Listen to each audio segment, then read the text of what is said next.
Hey everybody, welcome back to Row and Rise with Samantha. Today we're going to dive into the proper rowing technique. Whether you are a beginner or you have experience, there's always room for growth so that you can get the most out of your workout. And you know, it's always important to learn and thrive and rise together. The setup. You're going to sit on your seat, center, hips are centered. You want to make sure that you're not slouching or at the edge of your seat. What I like to do is I like to kind of wiggle my fat around so that my hips are centered. Then you're gonna strap your foot in. You want to make sure that the strap goes around the widest part of your foot. Rule of thumb is that you want the top of your strap to kind of be touching the base of your big toe. You strap your foot in. Secure your straps, so you secure your feet, and then you want to have your knees bent and your shins vertical or almost vertical. And this is the setup. Next is the catch. The catch is the start of the rowing cycle in a sense. So you grab your handle. This is your handle. You have your arms straight. And make sure that your back is always straight. You don't want to do this. You don't want to do this because it will hurt your back. You want to protect your back. You want to do good to your body, not harm your body. So you have your back straight, your arms extended, your shoulders relaxed. Always relax your shoulders. Don't do this. Relax your shoulders and make sure that your torso, you're hinging at the hips. So you are at the 1 o'clock position. Think about it like a clock. So at the 1 o'clock position, your torso is slightly tilted forward and you're hinging from the hips. So torso is hinged forward, arms extended, your knees are bent, and then your back is straight, and then the drive. The drive is when you push with your legs. So rowing is not an arm exercise. It's not an arm workout. It's a leg workout. Rowing, I would say, is 80% legs and 20% arms. So let's see the drive. So this is the drive. This is where you finish the drive, where your legs are fully extended, your torso is tilted back slightly to the 1 o'clock position, and then your arms are pulled back. So once you're done with the drive, the recovery phase is next. The recovery phase, this is very important. The recovery phase is where you extend your arms as quickly as possible. It's very important that you extend your arms quickly because it sets you up for the next phase, the next stage, which is when you bring your torso forward to the 11 o'clock position, and then you bend your knees to get to the catch phase. It's very important that you extend your arms quickly because if you don't, then you don't have that space for your knees to bend. A lot of people, what I see is that they do this. So what I did here is what happens here is that you don't have space for your legs to bend, so then your arms have to kind of go over your knees once you're going into the catch position. So no, you want to extend your arms quickly. That's the first thing that you need to do. I know it's hard because I struggled with that when I was rowing in college. My coach used to say to me, "Oh, you have to extend your arms quickly," because when you're going at fast speeds, if you're doing drills at fast speeds, then it's hard for you to go at fast speeds when your arms are kind of getting in the way of you rowing fast. So make sure that your arms are extended first. Extend your arms, then you hinge from your hips to bring your body forward, and then you bend your knees to then be at the catch again. So let's see it again. Catch, bend knees, shins vertical to the ground, back is always straight, shoulders are relaxed, arms are straight, and then we drive. When we drive, we extend our legs, we hinge at the hip slightly backwards to the 1 o'clock position, and then we pull with our arms. Our handle should end here. by our rib cage. And then the first thing we do, we extend our arms again. We hinge up the hip forward to the 11 o'clock position, and then we bend our knees. And then the cycle starts again. It's important that you remember it's legs first, then body, then arm, and then reverse. Arms first, then body, and then legs. Again, when you're at the catch, and then you're gonna drive, you drive with your legs, then you hinge at the hips, so you move your body, and then your arms, and then the reverse. Arms, body, legs. Legs, body, arms, arms, body, legs. So now that you have the rowing technique down, we're going to talk about two numbers that you need to know. The first one is stroke rate. It's in your monitor, it's spelled SPM, which stands for strokes per minute. This is basically your speed. How many strokes can you get in a minute? So the faster the stroke rate, so let's say 26, you're getting on average 26 strokes per minute. The lower number, like 18, you're going slow, so you're getting less strokes per minute. And the next thing that you need to know is the split time. It's the average time it would take you to row 500 meters.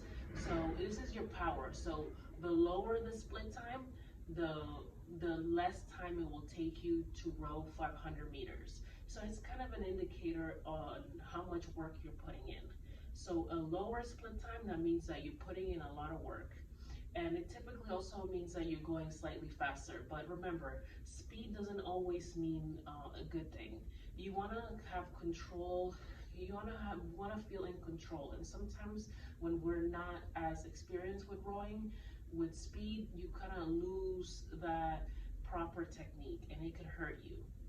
So make sure that at any speed that you're going at, that you still maintain proper technique. Now, we're gonna do some drills so that we can get practice rowing at different stroke rates. And again, stroke rates is your speed. So we're gonna start with 18 strokes per minute. Then we're gonna move on to 20, 22, 24, 26, and 28.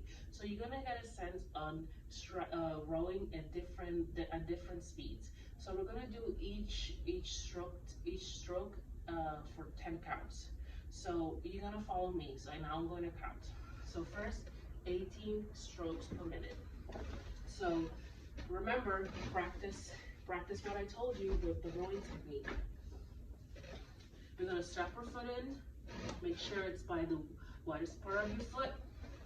You're gonna grab your handle, your hips are center, your body is tilted slightly forward, your back is always straight.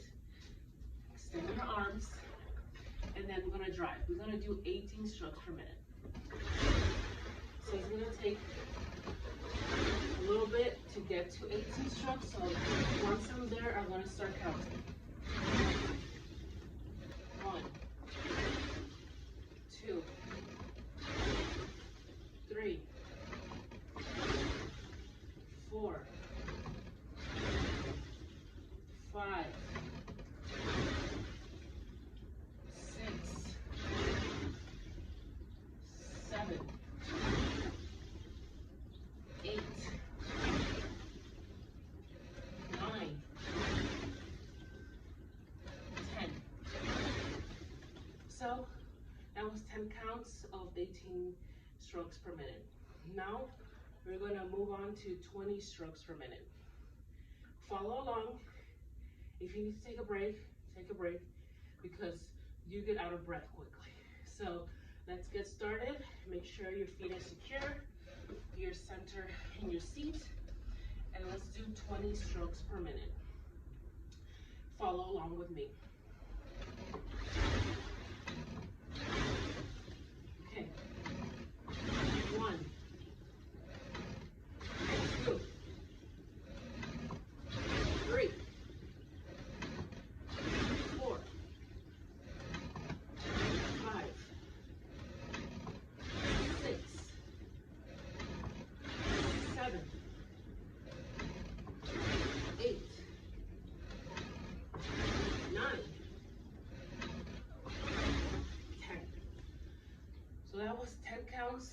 of, I would say 20 strokes per minute. You can vary with 1 point over, it's fine. Now we're gonna do 22 strokes per minute. We're gonna do that 10 counts. So let's get started. 1, 2, 3, 4, 5, 6, 7, 8, 9, 10. That was 10 counts at a stroke rate of 22. Now we're gonna move on to 24 strokes per minute. Let's give you a 10-second break, and then we're gonna get started. 1, 2, 3, 4, 5, 6, 7, and 8, 9, 10. We're going at 24 strokes per minute. This is typically a comfortable pace. 1, 2, 3, 4, 5, 6, 7, 8, 9, 10. So if you notice, as your speed goes up, your split time, which is the average time that it would take you to row 500 meters, will go down. So that means that you're working hard, your body's warming up. So now that we're done with 24 strokes per minute, we're gonna get a sense of what 26 strokes per minute feels like. It's slightly faster, so we're gonna give you 10 seconds to kind of catch your breath, and then we're gonna get 26 strokes per minute for 10 counts. So let's give you a break. Let's get ready. We're going at 26 strokes per minute. So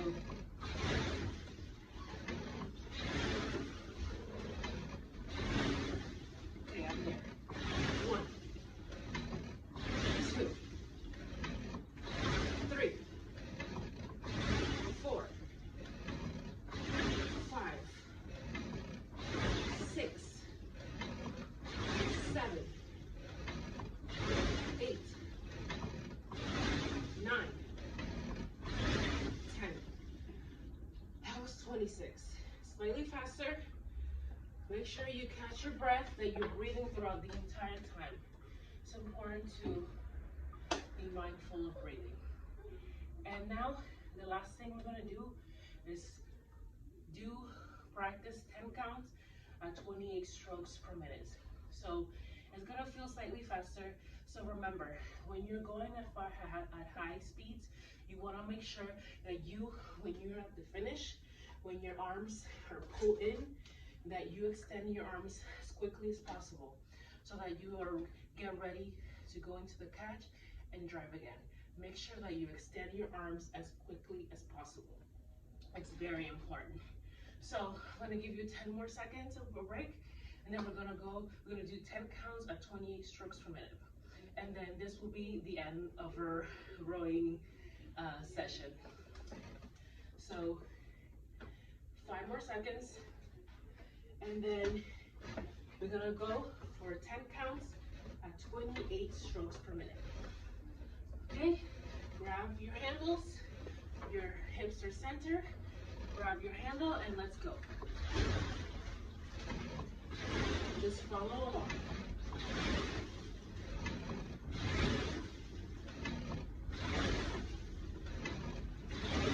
1, 2, 3, 4, 5, 6, 7, 8, 9, 10. So that was 10 counts at 28 strokes per minute.